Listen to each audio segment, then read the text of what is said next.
चपाती पण दे का?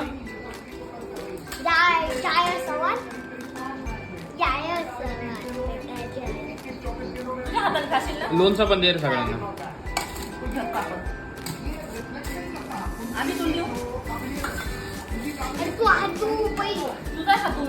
अशा प्रकारे सगळ्यांचं एकत्रित जेवण चालू आहे. सगळे आज एकत्र बसलेत.